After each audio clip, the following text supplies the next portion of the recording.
இவர் ஒரு கொலையும் பண்ணல. ஒரே ஒரு கொலை கூட பண்ணல. ஆனா, ஒரு கட்சியில இருந்து கொண்டு அதாவது ஒரு வட்டச் செயலாளர்.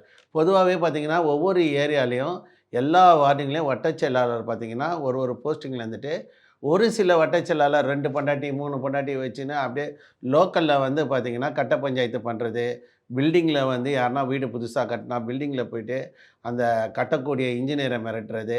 இதுக்கப்புறம் பார்த்தீங்கன்னா, வட்டச் செயலாளர் அந்த பகுதியில இருக்கக்கூடிய மக்கள வந்து ஒரு சில வட்டச் செயலாளர் நான் சொல்லிட்டு இருக்கிறது. ஒரு ஒரு சில பேர் நல்லவங்க இருக்காங்க.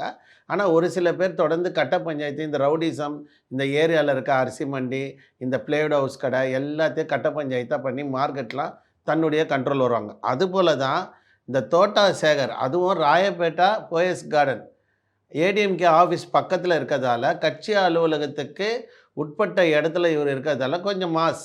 அம்மா கிட்ட இருக்கிறதால கொஞ்சம் மாஸா, பவரா உருவாகிட்டு வராரு. தொடர்ந்து கட்சி பணிகளையும், அந்த அலுவலகத்துக்கு போறது, வர்றது இந்த மாரி இருக்கிறப்போ, இவர் வந்து 2001 அப்போ படுகொலை செய்யப்பட்றாரு. ஏன் படுகொலை செய்யப்படுறாருன்னா, இவரு ரவுடியே கிடையாது. ஆக்சுவலா பார்த்தீங்கன்னா, இவரு ஒரு கொலை கூட பண்ணல. இந்த வட்டச் செயலாளர் போஸ்டிங்க வச்சுட்டு ரவுடித்தனம் பண்ணக்கூடிய ஒரு நபர்.